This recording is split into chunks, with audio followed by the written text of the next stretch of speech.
Imagine ter 78 anos, uma fratura no quadril, a geladeira vazia há 4 dias, a luz cortada por falta de pagamento e a certeza absoluta de que nenhum dos seus 3 filhos vai atender o telefone. Agora, imagine cair no barro no fundo do seu próprio quintal, sozinho, no meio de uma tempestade, e rir. Não de felicidade. Rir daquele riso amargo de quem finalmente entende tudo. Isso é exatamente o que aconteceu com seu Arnaldo. E o que ele encontrou enterrado naquele chão enlameado vai mudar a vida de toda a sua família para sempre.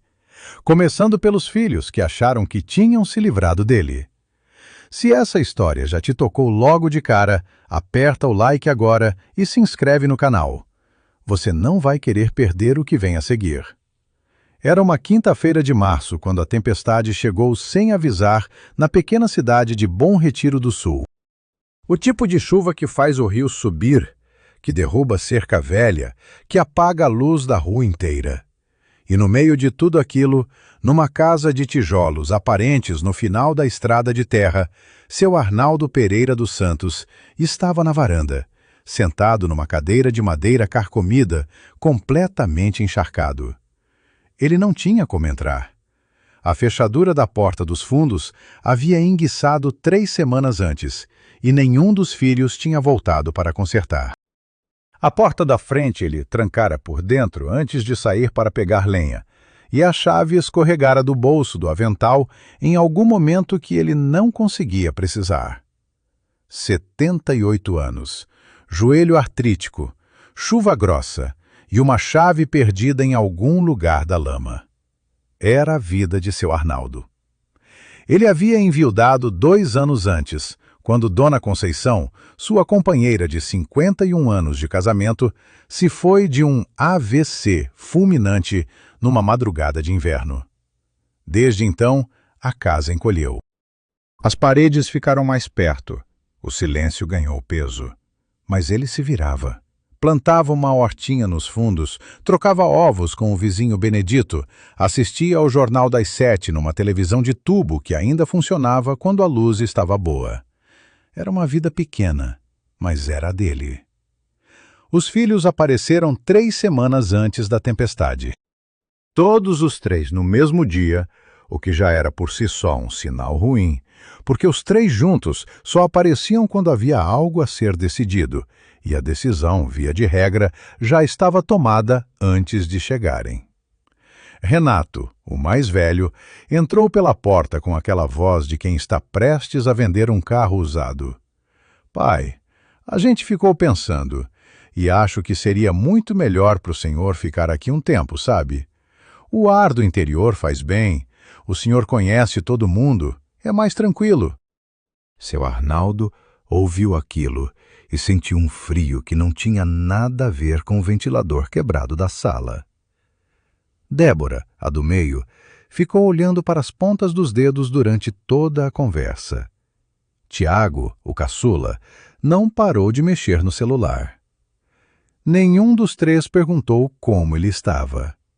Nenhum perguntou se havia comida, se os remédios do coração estavam em dia, se ele tinha conseguido dormir. Foram embora em menos de 40 minutos, prometendo voltar no fim de semana. Isso foi há 21 dias. Naquela noite de tempestade, depois de tentar inutilmente forçar a porta dos fundos com um cabo de enxada, seu Arnaldo escorregou no quintal enlameado e caiu. A dor foi intensa. Aquela dor surda que sobe pelo quadril e paralisa a respiração por alguns segundos. Ele ficou ali deitado no barro, a chuva batendo no seu rosto de couro curtido, e foi então que riu. Um riso baixo, quase uma tosse. Mas foi o riso que parou quando ele olhou para o lado e viu a terra. Ali, a menos de 2 metros de onde havia caído, o chão estava diferente. Mais escuro, mais solto. Como se alguém tivesse cavado recentemente e tentado tampar depois. Seu Arnaldo conhecia aquele quintal como conhecia as próprias mãos. Havia plantado cada pé de bananeira. Havia enterrado ali o cachorro Farofa 20 anos antes. Havia consertado o cano da cisterna naquele canto. Mas aquela terra revirada não era obra dele. Era obra de Conceição. E ele sabia disso, de algum lugar fundo dentro do peito, antes mesmo de começar a cavar. Você já parou para pensar que existe gente que calcula o quanto vai herdar antes mesmo do pai morrer? Que senta na mesa do almoço, olha para o idoso na frente e vê não um pai, mas um imóvel com data de vencimento? Pois é. E o pior é que esse tipo de pessoa raramente tem cara de vilão. Geralmente tem carro financiado, terno de segunda linha e um discurso lindo sobre família e respeito aos mais velhos. É exatamente sobre esse tipo de pessoa que vamos falar agora. Curte esse vídeo se você acha que idoso merece respeito, não abandono.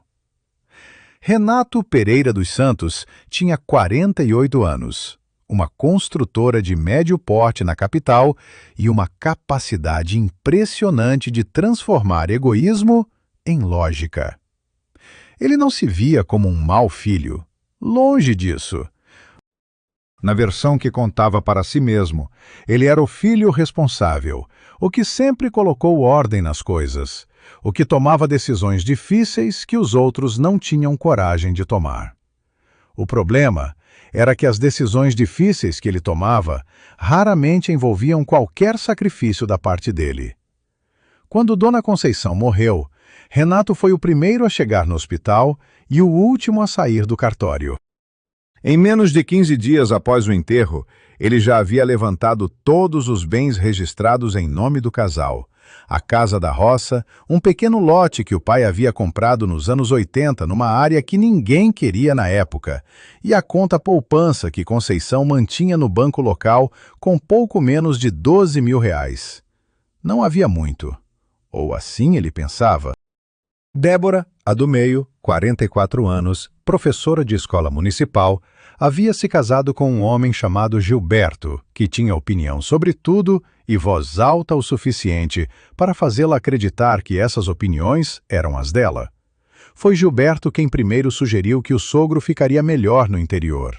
Foi Gilberto quem calculou que visitar o velho todo mês custaria em gasolina, hotel e tempo livre o equivalente a uma viagem de fim de semana que o casal poderia estar aproveitando. Débora ouviu, assentiu e convenceu a si mesma de que era a escolha mais sensata. Tiago tinha 39 anos e devia para 5 pessoas diferentes, incluindo o próprio pai. Nos últimos 3 anos, havia pedido emprestado ao pai um total de R$ 43.000, sempre com promessa de pagamento que nunca vinha. Sempre com uma história nova que começava com "Eu juro por tudo que é mais sagrado". Quando as economias do velho acabaram, Tiago simplesmente parou de ligar. Não havia maldade deliberada nisso, o que de certo modo era ainda mais assustador. Era simplesmente indiferença. A reunião na casa do interior durou 37 minutos. Renato falou a maior parte do tempo.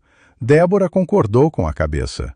Tiago ficou do lado de fora, fingindo verificar a situação da cerca. Seu Arnaldo sentou na cadeira de sempre, aquela de palha que rangia quando o peso mudava, e ouviu o filho mais velho explicar, com voz de quem está fazendo um favor, que o melhor para todo mundo seria que ele ficasse ali por enquanto, que os filhos precisavam organizar as coisas, que a casa da capital era pequena, que o ritmo da cidade era pesado para uma pessoa da sua idade. Seu Arnaldo perguntou apenas uma coisa: por quanto tempo? Renato sorriu e disse: até a gente resolver tudo, pai, não demora.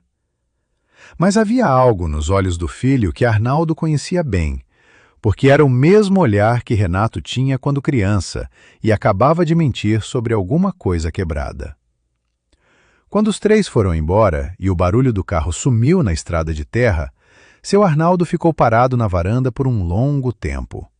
Depois, foi para dentro, esquentou um resto de feijão, e comeu sozinho, olhando para a cadeira vazia de Conceição. Na capital, já no carro, Renato abriu um aplicativo de calculadora imobiliária e começou a digitar números. Tiago dormia no banco de trás. Débora olhava pela janela e tentava não pensar. Você está prestes a descobrir o que uma mulher simples, que nunca foi à universidade, que lavou roupa de outros para complementar a renda, que economizou centavo por centavo durante 30 anos, deixou escondido no quintal para proteger o marido. E quando eu te contar o valor do que estava enterrado naquela lata de manteiga enferrujada, você vai precisar pausar o vídeo para processar. Comenta aqui embaixo a palavra Conceição, se você já teve alguém assim na sua vida, alguém que amava em silêncio e planejava em segredo. A terra estava mole por causa da chuva e isso foi uma bênção. Seu Arnaldo cavou com as mãos primeiro, os dedos artríticos afundando na lama escura, a dor no quadril protestando a cada movimento. Depois, encontrou um pedaço de tábua velha e usou como pá improvisada. A chuva havia diminuído para uma garoa fina, aquela que molha sem fazer barulho, e no quintal silencioso só se ouvia o esforço do velho e o canto distante de um sapo. A lata apareceu a menos de 40 centímetros de profundidade. Uma lata redonda de manteiga vegetal, daquelas antigas de metal branco com tampa de pressão, completamente enferrujada por fora, mas intacta por dentro, graças ao saco plástico duplo em que havia sido embrulhada. Seu Arnaldo a segurou com as duas mãos sujas de barro e ficou parado assim por um momento, com a chuva molhando sua nuca. Ele sabia o que era aquilo antes de abrir. Sabia, pelo modo como havia sido enterrado, com cuidado, com intenção, com o amor de quem planta uma semente, sabendo que não vai colher, mas quer garantir que alguém vai. Ele abriu a lata dentro de casa, sentado à mesa da cozinha, com uma vela acesa, porque a luz ainda estava cortada. Primeiro apareceu a carta. 5 páginas de caderno pautado, escritas na letra redondinha e inclinada de Dona Conceição. A letra de quem aprendeu a escrever numa escola rural nos anos 60 e nunca perdeu o capricho. O papel cheirava o mesmo perfume de alfazema que ela usava nos armários, e esse cheiro foi suficiente para fazer as mãos de seu Arnaldo tremerem. Embaixo da carta, embrulhados em plástico grosso e presos com elástico, havia documentos. Seu Arnaldo os tirou devagar, como se fossem frágeis, e os abriu sobre a mesa da cozinha. A vela iluminou as palavras e ele leu uma vez, depois 2, depois fechou os olhos e ficou em silêncio por um tempo que ele não sabia dizer quanto durou. O documento na sua mão era uma escritura pública devidamente registrada em cartório, uma escritura de um terreno localizado no bairro Novo Horizonte, na cidade de Campinho Grande, capital do estado. Área total, 2.300 metros quadrados. Avaliação atual de mercado conforme laudo em anexo, R$1.240.000. Proprietário, Arnaldo Pereira dos Santos. Seu Arnaldo olhou para a chama da vela por um longo tempo. Depois olhou para a cadeira vazia no canto da cozinha, aquela onde Conceição gostava de sentar para descascar feijão aos domingos. E disse em voz alta para o silêncio da casa, com a voz rouca de quem chorou sem perceber: "Você era mais esperta do que todo mundo junto, mulher." Existem cartas que são despedidas, existem cartas que são desculpas, e existem cartas que são armaduras. A carta de Dona Conceição era as 3 coisas ao mesmo tempo, e cada parágrafo era mais revelador que o anterior. Porque Conceição não escreveu para se despedir, ela escreveu para proteger e para acertar contas com uma verdade que ela carregava há anos. Se você quer saber o que ela disse sobre cada um dos filhos, não feche essa janela agora. Fica comigo. Seu Arnaldo, meu amor e meu companheiro de vida inteira, se você está lendo essa carta, é porque encontrou a lata. E se encontrou a lata, é porque caiu no quintal, o que significa que os meninos te deixaram sozinho, como eu sempre tive medo que fizessem.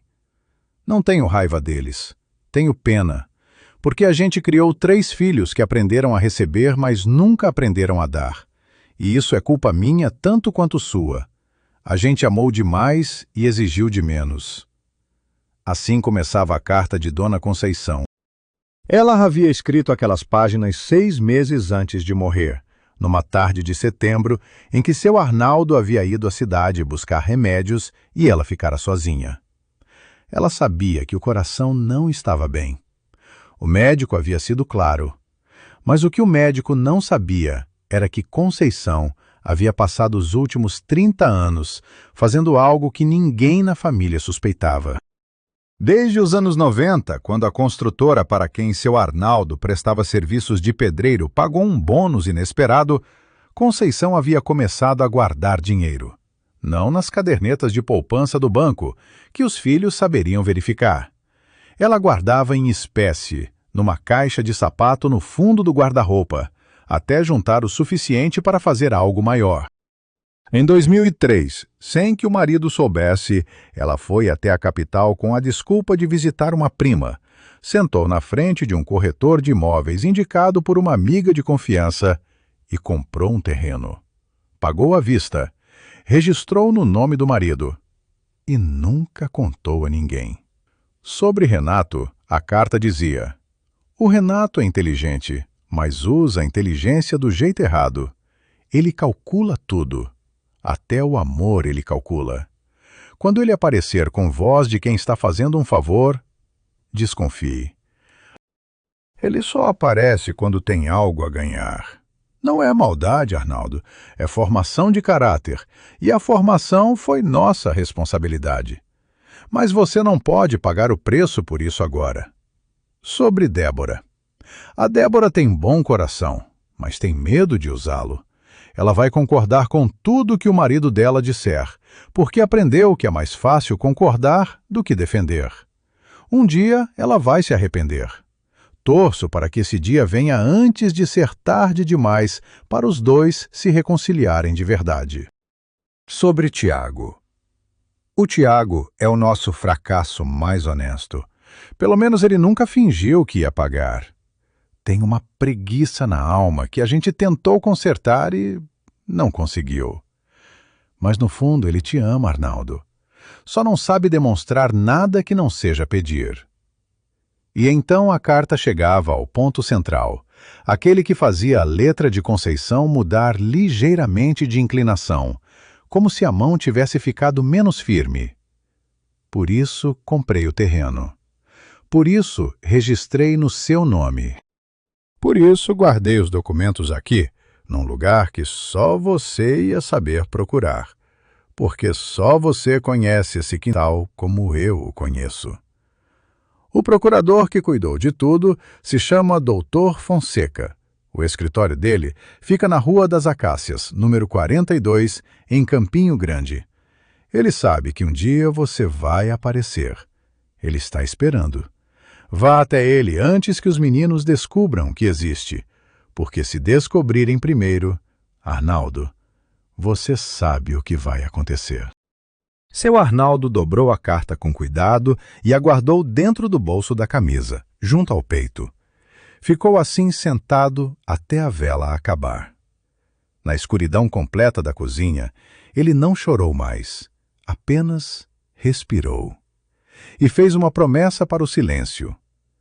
Vou fazer o que você me pediu, Conceição. Podem deixar. Na manhã seguinte à tempestade, o sol nasceu sobre Bom Retiro do Sul como se não tivesse acontecido nada. Pássaros, galos, o barulho distante de um trator. E no quintal da casa de tijolos aparentes, uma poça grande de lama vermelha com a marca do corpo de um velho de 78 anos, onde ele havia caído. Mas o velho já não estava mais ali. Deixa um comentário se você acredita que vizinho bom vale mais que filho ruim. Benedito Alves Coutinho tinha 72 anos, aposentadoria de lavrador, um chapéu de palha surrado que usava em todas as estações e uma filosofia de vida que cabia numa frase: o que não serve para ajudar o próximo, não serve para nada. Ele e seu Arnaldo se conheciam há mais de 40 anos, desde quando eram vizinhos de lote no tempo em que a rua ainda não tinha nome. Beberam cachaça juntos, enterraram parentes juntos, consertaram cercas juntos. Era o tipo de amizade que não precisa de contato diário para se manter intacta. Benedito havia passado a noite de tempestade pensando no amigo. Algo o incomodava, aquela sensação vaga que os velhos desenvolvem com os anos, de perceber quando algo está errado sem conseguir explicar como sabem. De manhã cedo, antes mesmo do café, ele atravessou o campo que separava as duas propriedades e bateu na porta da frente. Ninguém atendeu. Bateu de novo. Silêncio. Ele foi até os fundos e encontrou a porta aberta. Seu Arnaldo havia conseguido abri-la com o cabo de enxada durante a noite, depois que a chuva amoleceu a madeira enxada. Benedito entrou e encontrou o amigo sentado à mesa da cozinha, pálido, com os lábios ressecados e um tremor fino nas mãos que não era de frio. A temperatura do corpo estava alta. O tornozelo direito havia inchado durante a noite, provavelmente torcido na queda. E na geladeira, Benedito confirmou o que suspeitava: uma manga passada, um pote de requeijão vencido há 10 dias e um resto de arroz que cheirava mal. Benedito não disse nada por um momento. Olhou para o amigo, olhou para a geladeira vazia, olhou para a vela queimada até o fim sobre a mesa. Depois perguntou apenas: há quanto tempo você está assim? Seu Arnaldo respondeu sem drama, com a voz calma de quem já digeriu a humilhação. Uns 20 dias, mais ou menos. Benedito assentiu. Pegou o chapéu que havia pendurado na cadeira ao entrar, colocou de volta na cabeça e disse: você vai lá para minha casa agora. Discutir comigo você discute depois, quando estiver com força. Seu Arnaldo foi. Não porque fosse fraco, mas porque era sábio o suficiente para saber quando aceitar ajuda. Benedito o instalou no quarto de hóspedes, chamou a filha enfermeira que morava na cidade para fazer uma visita rápida, comprou remédio para a febre e preparou um caldo de galinha que cheirava ao que o mundo inteiro devia cheirar. Enquanto o amigo descansava, Benedito sentou na varanda e pensou. E quando seu Arnaldo acordou, já era tarde da tarde e ele trazia na mão a carta de Conceição. Os dois velhos sentaram na varanda de Benedito e Arnaldo leu a carta em voz alta, parando às vezes para tomar água, a voz quebrando em alguns trechos. Benedito ouviu sem interromper, o chapéu nas mãos, os olhos fixos no horizonte. Quando a leitura terminou, ficaram em silêncio por um tempo. Depois Benedito disse: essa mulher era uma santa com alma de general. Seu Arnaldo concordou com a cabeça. Na manhã seguinte, Benedito emprestou o carro do genro e os dois foram até Campinho Grande. O escritório do Dr. Fonseca ficava numa rua arborizada do centro da cidade, num sobrado de fachada antiga com uma placa discreta de latão: Fonseca e Associados, Advocacia e Consultoria Jurídica. O advogado era um homem de uns 55 anos, cabelos brancos, óculos redondos, aquele tipo de pessoa que parece ter nascido para sentar atrás de uma escrivaninha e resolver problemas complicados com voz tranquila. Quando seu Arnaldo entrou e disse o nome, o rosto do Dr. Fonseca mudou. Não de surpresa, mas de reconhecimento. Ele levantou, apertou a mão do velho com firmeza e disse: eu esperava pelo senhor, seu Arnaldo. Dona Conceição me avisou que o senhor apareceria. Sente-se, por favor. Tem muito a conversar. O que o advogado apresentou nos 40 minutos seguintes fez seu Arnaldo ficar em silêncio por um longo tempo. O terreno era real, estava registrado corretamente e uma avaliação recente o colocava em R$ 1.240.000. valor que havia mais que triplicado desde a compra original, graças à expansão urbana daquela área nos últimos anos. Além do terreno, havia uma conta de investimento aberta por Conceição, em banco diferente do que a família usava, com R$ 242 mil acumulados em aplicações conservadoras ao longo de décadas. Um total de quase R$ 1.500.000 que os filhos desconheciam completamente. Dr. Fonseca, no entanto, levantou uma mão antes que seu Arnaldo pudesse reagir completamente. Seu Arnaldo, preciso alertá-lo. Assim que seus filhos ficarem sabendo da existência desse patrimônio, e eles vão ficar sabendo mais cedo ou mais tarde, a pressão sobre o senhor vai ser muito grande. Dona Conceição me pediu especificamente para ajudá-lo a estruturar uma proteção legal antes que isso aconteça. Mas, para isso, o senhor precisará confiar no processo e não assinar nada sem me consultar primeiro. Seu Arnaldo ouviu tudo aquilo com a mesma calma com que havia ouvido a tempestade na noite anterior. Quando o advogado terminou, ele perguntou apenas: "O que eu preciso fazer?" E o Dr. Fonseca respondeu com um sorriso discreto: "Primeiro, recuperar a saúde. Depois, deixar que eles venham até o senhor." Na saída do escritório, Benedito bateu levemente no ombro do amigo e perguntou, com aquele humor seco de quem viveu tempo suficiente para não ter medo de nada: "E aí, Arnaldo, o que você vai fazer com R$ 1.500.000? Seu Arnaldo pensou por 2 segundos e respondeu com seriedade absoluta: "Primeiro, eu quero comer um frango assado com farofa de verdade. O resto, a gente decide depois." Benedito gargalhou. Era a primeira gargalhada genuína que seu Arnaldo ouvia desde que Conceição havia morrido. E ecoou pela rua arborizada, como algo que deveria ser ouvido com mais frequência neste mundo. O riso de um homem que perdeu muito, mas descobriu que ainda tinha mais do que precisava. Existe um tipo específico de hipocrisia que só aparece quando o dinheiro está em jogo. É aquela hipocrisia bonita, bem vestida, que chega com um abraço, com lágrima no canto do olho e com um sorriso que teria enganado qualquer um que não soubesse o que estava por baixo. Os filhos de seu Arnaldo eram especialistas nisso. E quando a notícia chegou, a velocidade com que o amor filial foi redescoberto foi, digamos, impressionante. Compartilhe essa história com alguém que precisa ouvir isso hoje. A ligação do Dr. Fonseca foi calculada com precisão. O advogado esperou 10 dias, tempo suficiente para seu Arnaldo se recuperar fisicamente e para que a estrutura legal de proteção ficasse completamente montada. Então, ligou para Renato num meio de semana, numa tarde de quarta-feira, quando o filho mais velho estaria no escritório e, portanto, em estado de alerta máximo. "Boa tarde, senhor Renato.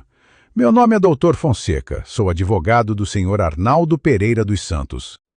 Estou ligando para informar que seu pai deseja regularizar sua situação patrimonial e que existem bens a serem discutidos numa reunião formal, que estamos marcando para a próxima sexta-feira. O senhor pode comparecer?" O silêncio do outro lado durou exatamente 3 segundos. Depois Renato disse, com aquela voz de quem está tentando soar calmo enquanto o coração dispara: "Que tipo de bens?" Dr. Fonseca respondeu com a serenidade de quem já viu esse roteiro muitas vezes. "Detalhes serão discutidos na reunião, senhor Renato.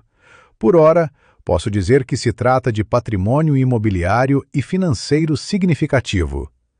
Significativo o suficiente para que o senhor considere prioritário estar presente." E desligou o telefone. Renato ficou parado na cadeira giratória do escritório por um momento, olhando para a tela do computador sem ver nada. Depois, pegou o celular e ligou para Débora.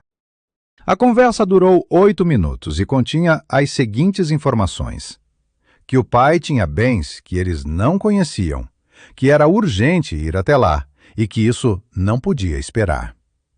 Não havia nenhuma menção ao fato de que o pai estava sozinho há semanas.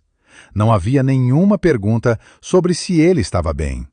Havia apenas números, especulações e a voz de Gilberto ao fundo, fazendo perguntas que Débora repetia como se fossem dela. A ligação para Tiago foi mais curta. Renato disse apenas: "O pai tem dinheiro escondido. Muito dinheiro. Você precisa vir." Tiago, que estava deitado no sofá da República, onde dividia quarto com 2 desconhecidos, sentou de imediato. "Quanto é muito?" Renato disse que não sabia ainda, mas que era significativo. Tiago perguntou se dava para adiantar algo antes da reunião. Renato disse que era exatamente por isso que precisavam ir juntos e alinhados. Os 3 partiram na manhã seguinte no carro de Renato, um SUV prata de 2 anos que ele fazia questão de mencionar em conversas. Na primeira hora de viagem, o assunto era estratégia. Como abordar o pai? Como parecer preocupados sem parecer interesseiros? Como descobrir o valor exato do patrimônio antes da reunião com o advogado? Renato tinha um bloco de notas no banco do passageiro onde anotava possibilidades. Débora olhava pela janela e participava pouco.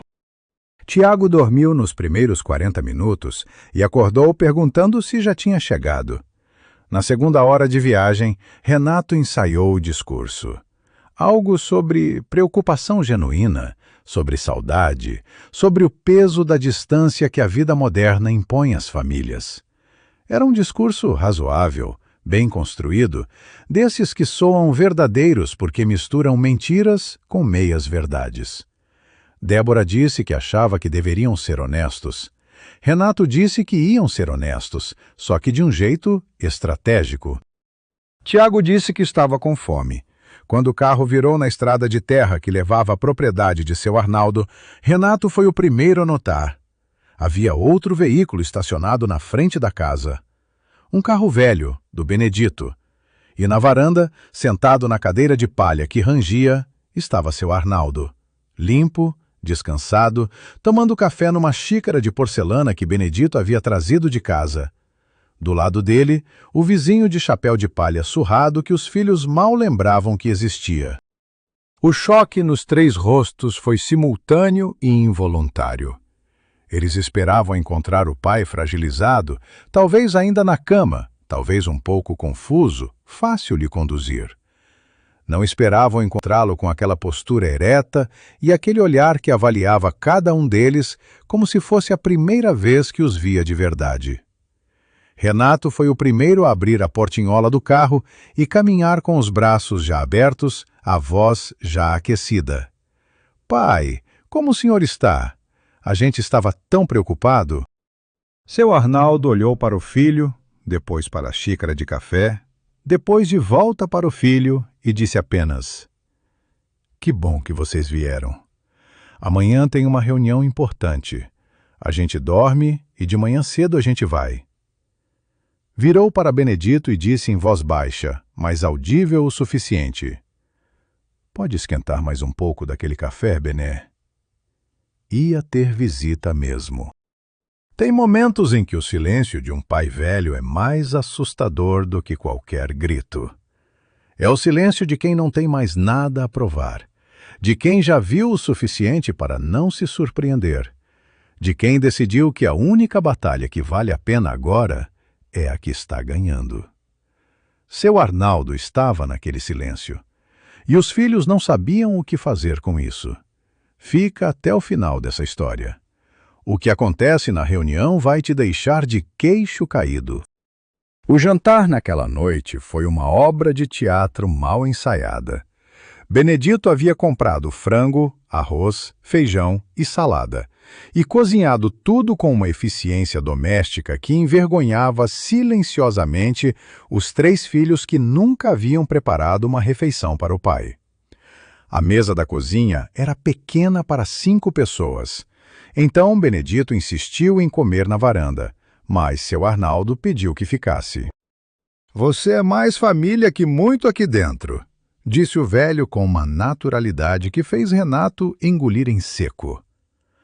O jantar teve aquela qualidade estranha das refeições em que todos estão pensando em algo que ninguém menciona.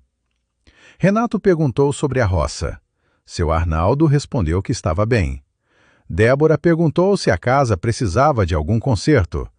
Seu Arnaldo respondeu que Benedito havia ajudado com algumas coisas. Tiago elogiou o frango 2 vezes.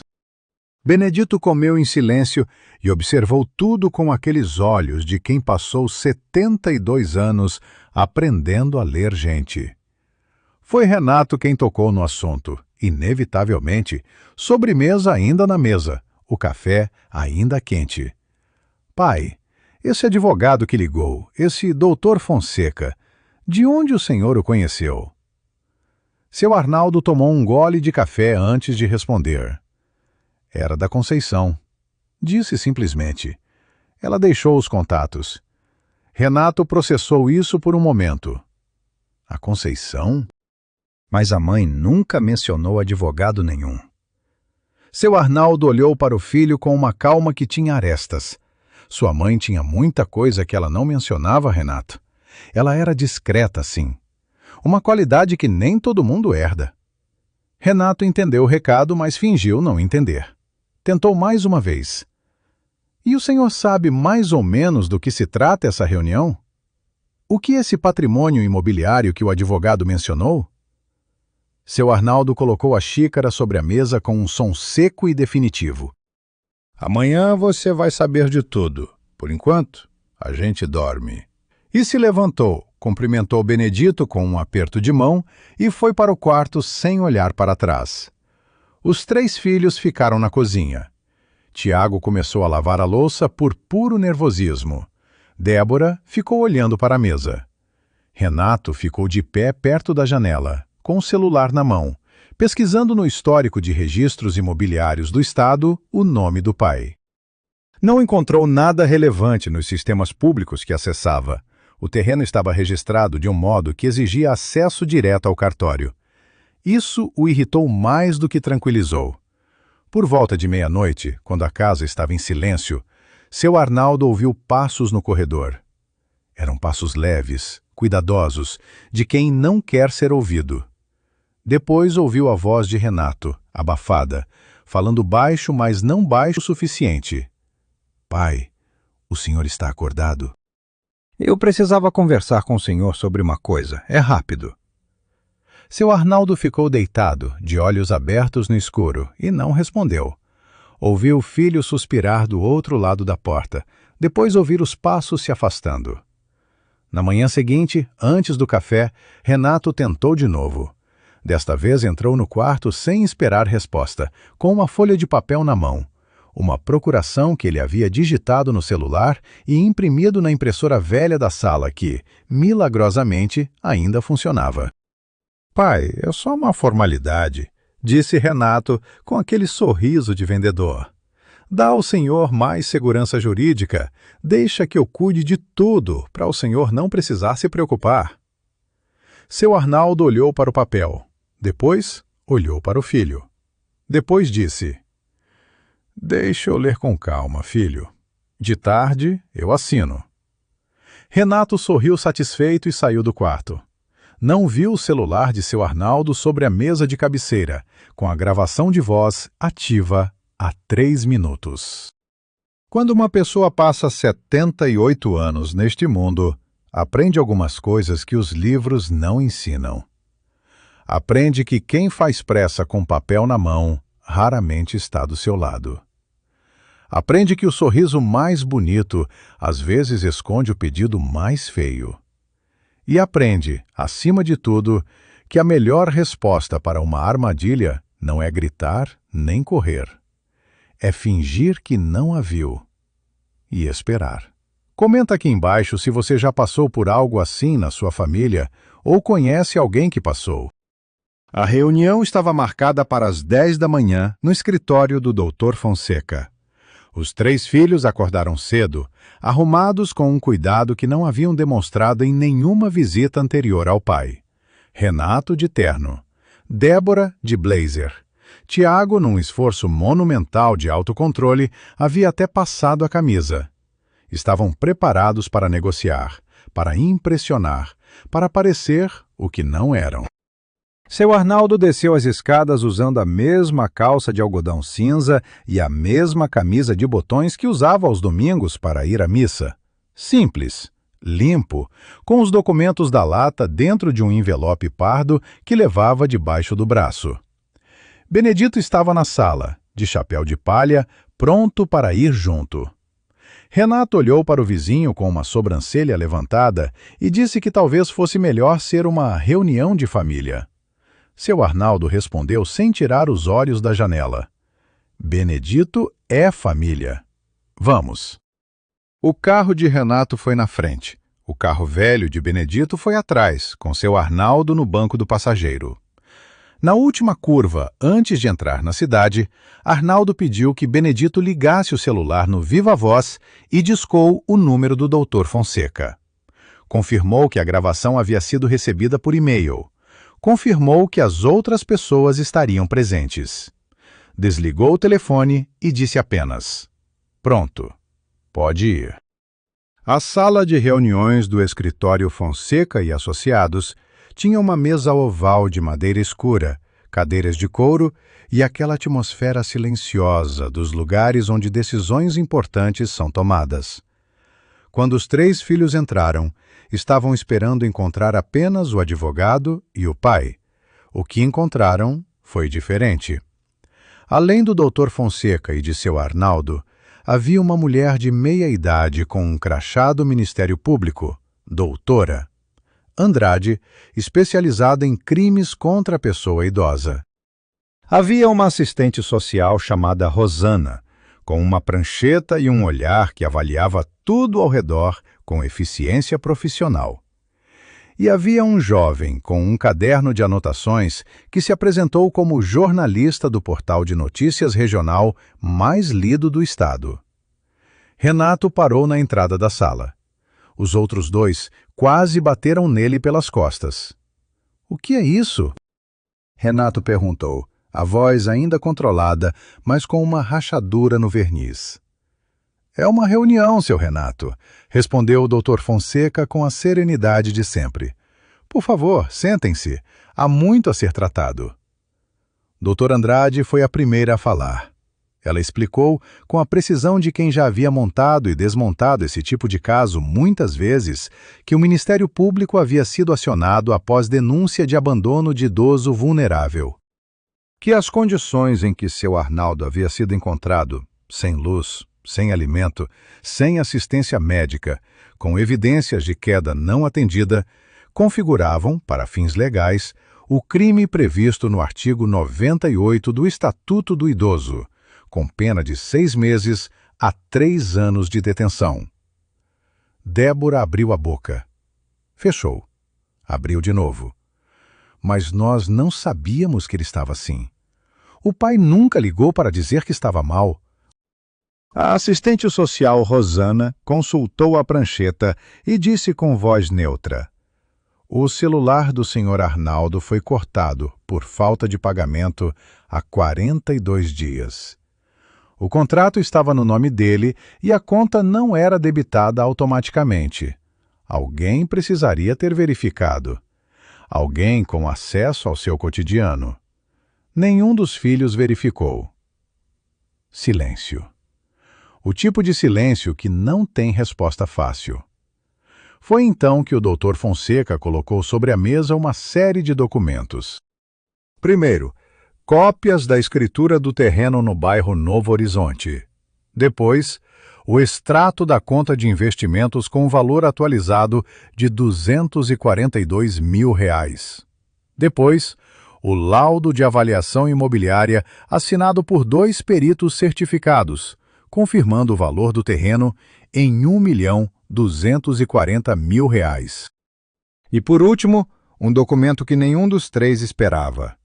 Uma atualização testamentária que Dona Conceição havia feito 1 ano antes de morrer, em cartório, com firma reconhecida, especificando que todo o patrimônio oculto pertencia exclusivamente ao marido, sem direito de partilha em vida, e que qualquer tentativa de coerção ou pressão ao Sr. Arnaldo Pereira dos Santos para a alienação desses bens seria considerada prova de má-fé e comunicada imediatamente às autoridades. Renato olhou para o papel por um longo tempo. Depois olhou para o pai, que estava sentado no canto da mesa com um envelope pardo na frente e aquela calma que não era passividade, era certeza. E Renato entendeu, naquele momento, que a procuração que havia tentado fazer o pai assinar de madrugada não era apenas inútil, era uma prova. Existe uma hora numa história como essa em que as máscaras caem de vez. Não porque alguém as arranca, mas porque ficam pesadas demais para continuar usando. E quando uma máscara cai, o que aparece embaixo raramente é bonito. Mas às vezes é necessário, porque é a única coisa real que sobrou. Se você chegou até aqui, deixa o seu like. Esse gesto ajuda essa história a chegar em quem precisa ouvir. O jornalista, que até então havia ficado discretamente no canto com seu caderno, pediu licença para fazer uma pergunta. Dirigiu-se aos 3 filhos com uma voz sem julgamento aparente, a voz técnica de quem está apenas registrando. Durante as 3 semanas em que o Sr. Arnaldo ficou sem luz, sem comida e sem telefone, algum dos senhores tentou entrar em contato com ele por outro meio? Visita, carta, recado por algum vizinho? Os 3 se olharam. Nenhum respondeu. Doutora?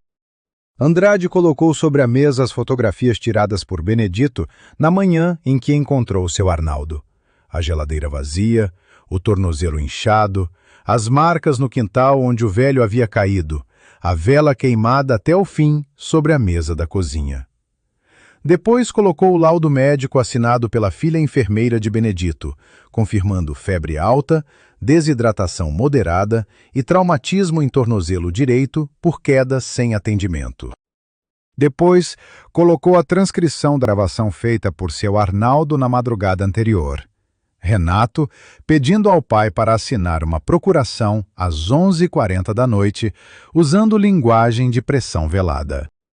Renato abriu a boca e a fechou 3 vezes seguidas, como um peixe fora d'água. Débora começou a chorar, mas era um choro confuso, de quem não sabe mais exatamente pelo que está chorando, se pela culpa, se pelo medo, se pela primeira vez em anos pela figura do pai sentado ali, real e vivo, olhando para ela sem raiva. Tiago ficou olhando para a mesa com aquela expressão de quem calculou errado e está recalculando em tempo real. Então, seu Arnaldo falou. Não havia pressa na voz. Não havia raiva. Havia apenas a clareza de quem sabe que tem apenas o necessário a dizer e vai dizê-lo sem uma palavra a mais. Eu criei vocês 3 da melhor maneira que eu e a Conceição conseguimos. A gente não tinha muito, mas o que tinha, a gente dividiu.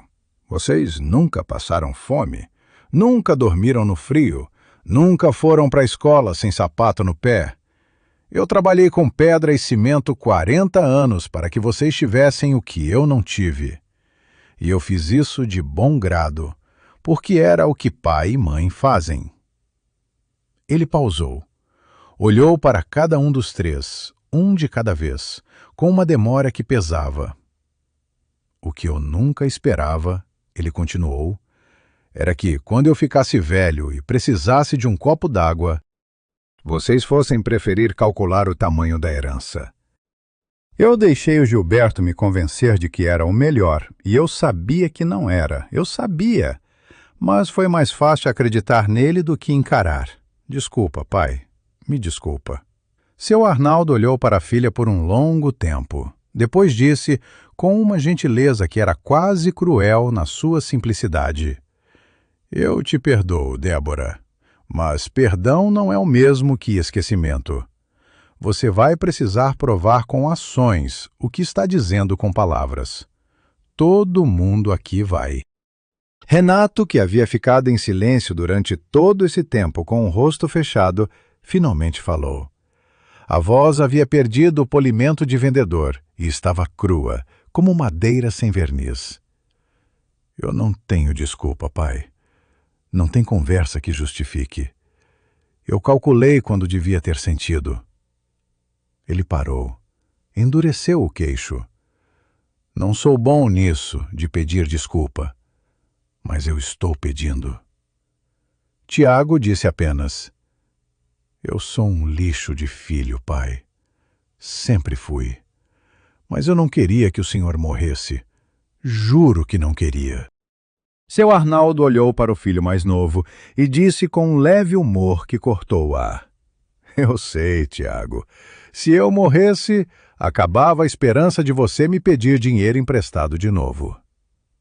Benedito, que havia ficado no canto durante toda a reunião, não conseguiu segurar uma risada curta e seca. Até Dr. Andrade desviou o olhar para esconder o canto de um sorriso. Dr. Andrade explicou então os termos do acordo que havia sido preparado. Os 3 filhos assinariam um termo de compromisso de acompanhamento regular ao pai. Visitas mensais documentadas, contribuição financeira fixada em acordo com a renda de cada um e participação em um programa de conscientização sobre cuidados com idosos promovido pelo Ministério Público. Em troca, o processo criminal seria convertido em monitoramento por 2 anos. Qualquer descumprimento reativaria automaticamente a ação penal. Renato perguntou sobre o patrimônio. Doutora. Andrade respondeu antes que o Dr. Fonseca precisasse falar. O patrimônio pertence exclusivamente ao Sr. Arnaldo, conforme documentação testamentária irretocável. A gestão é dele. As decisões são dele. Qualquer interferência não solicitada configura coação e será tratada como agravante no processo já aberto. Renato assentiu com a cabeça, olhando para a mesa. Os 3 assinaram o termo, sem discussão, sem barganha. Porque havia algo na sala naquele momento que tornava qualquer tentativa de negociação obscena demais para ser tentada. Era a presença de um velho de 78 anos, com um envelope pardo debaixo do braço e a dignidade intacta de quem sabia exatamente o que valia, e não precisava que ninguém na sala confirmasse isso. Às vezes a vida funciona assim. Você passa 30 anos plantando em silêncio, sem que ninguém saiba, sem que ninguém agradeça, sem que ninguém entenda. E depois um dia vem a chuva certa, a queda certa, o momento certo. E tudo o que foi plantado de uma vez cresce. Essa é a história do quintal de Dona Conceição. E é a história de qualquer pessoa que um dia amou com mais inteligência do que aparentava.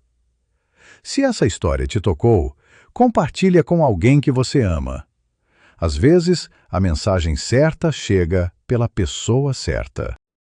Nos 3 meses que se seguiram à reunião no escritório do Dr. Fonseca, Bom Retiro do Sul foi palco de uma transformação que os moradores mais velhos descreviam como a coisa mais bonita que viram por ali em muito tempo. A casa de tijolos aparentes de seu Arnaldo passou por uma reforma cuidadosa. Não uma reforma de showroom, mas uma reforma de dignidade. Telhado novo, piso regularizado, banheiro adaptado para o idoso, luz solar instalada para garantir que nunca mais fosse cortada por falta de pagamento, e uma varanda ampliada com 2 cadeiras novas, porque Benedito havia aceitado o convite permanente de tomar café da manhã lá toda semana. O terreno do bairro Novo Horizonte foi colocado à venda sob orientação do Dr. Fonseca, que negociou com paciência e competência. Vendeu por R$1.320.000, acima da avaliação inicial. Com os recursos, seu Arnaldo fez 4 coisas. A primeira, pagou todas as dívidas pequenas que havia acumulado nos 2 anos desde a morte de Conceição. O conserto da fechadura, que ninguém havia ido fazer, a conta de luz atrasada, o remédio do coração que havia pulado 2 meses por falta de verba. A segunda, doou R$ 200.000 ao Centro de Acolhimento São Vicente, que cuidava de idosos abandonados em Campinho Grande, em nome de Conceição Alves Pereira dos Santos. A diretora do centro chorou quando recebeu a doação. Seu Arnaldo disse que o choro era desnecessário, que a Conceição é que merecia o reconhecimento e que ele estava apenas fazendo a entrega. A terceira comprou uma área de 6 hectares adjacente à sua propriedade original e, em parceria com Benedito, começou um pequeno projeto de agricultura familiar que empregava 4 pessoas da comunidade, incluindo um jovem de 19 anos que havia desistido da escola por falta de perspectiva e que, sob a orientação dos 2 velhos, redescobriu que terra e paciência produzem coisas que dinheiro rápido não produz. A quarta coisa que seu Arnaldo fez com o dinheiro foi a que mais chamou atenção. Guardou uma parte, não muito, apenas o suficiente, numa caderneta simples de poupança, no mesmo banco onde Conceição havia guardado o dinheiro dela por 30 anos.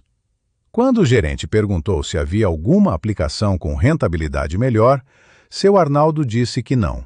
Disse que poupança era poupança, que a graça não estava nos juros, estava no hábito, e que ele havia aprendido isso tarde, mas havia aprendido. Débora separou-se de Gilberto 4 meses depois da reunião.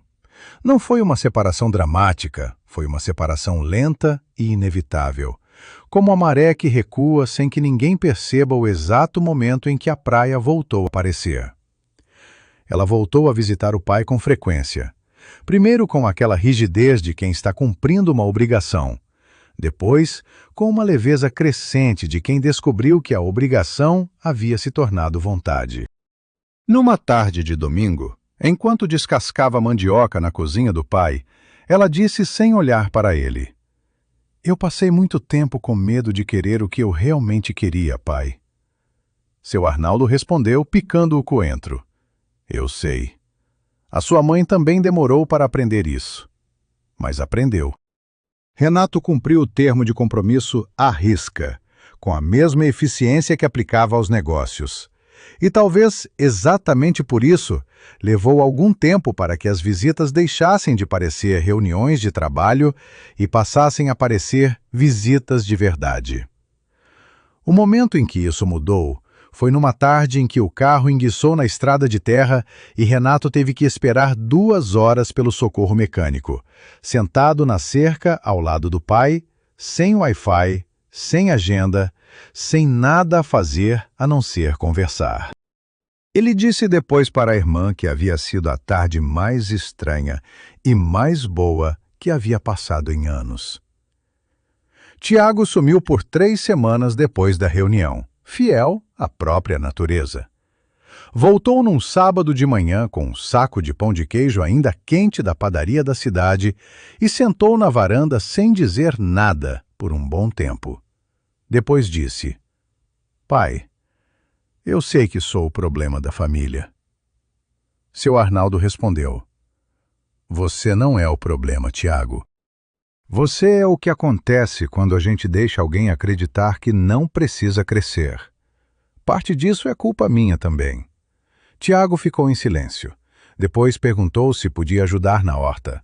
Seu Arnaldo disse que sim, mas que desta vez sem salário e sem empréstimo. Só trabalho. Tiago concordou e apareceu no sábado seguinte, e no seguinte. O jornalista que havia estado presente na reunião publicou a história 3 semanas depois. Não era um texto sensacionalista, não tinha manchete gritante, não explorava a dor de ninguém. Era um texto simples sobre um velho que caiu no quintal e encontrou o amor da esposa enterrado na lama. Teve 87 mil compartilhamentos em 48 horas. A caixa de comentários era cheia de pessoas contando histórias parecidas. Pais abandonados, heranças disputadas, famílias que só se reuniam na presença do medo e do dinheiro. Numa tarde de sábado, alguns meses depois de tudo, seu Arnaldo estava na varanda nova, com o café de Benedito na mão e os 3 filhos na sua frente. Débora tirando foto da horta, Renato tentando ajudar com a cerca e errando metodicamente, Tiago com as mãos na terra, pela primeira vez na vida sujas de algo que ele mesmo havia plantado. O sol estava descendo atrás das bananeiras que seu Arnaldo conhecia como a própria palma da mão. Benedito chegou com mais café e sentou ao lado do amigo. Olhou para a cena à frente dos dois e disse com aquela voz de quem não precisa usar muitas palavras: "Valeu a pena cair naquela noite, hein, Arnaldo?" Seu Arnaldo soprou café quente, olhou para os filhos que a vida havia devolvido a ele de um jeito que nenhum deles havia planejado e respondeu: "A Conceição sabia o que estava fazendo quando escolheu aquele canto do quintal. O lugar onde eu sempre caía quando estava apressado. Ela sabia que um dia eu ia cair ali de vez e parar quieto o suficiente para olhar." Benedito assentiu. E os dois velhos ficaram assim, com o café esfriando nas xícaras e a tarde dourada descendo devagar sobre a terra que uma mulher havia amado o suficiente para plantar dentro dela 30 anos de silêncio e sabedoria. Não havia heroísmo ali. Não havia vitória retumbante. Havia apenas uma família remendada, tentando se lembrar do que havia esquecido, um velho que havia sobrevivido à chuva, e em algum lugar entre as bananeiras, o perfume de alfazema de uma mulher que havia previsto tudo, e amado o suficiente para não deixar o marido desprotegido nem depois de partir.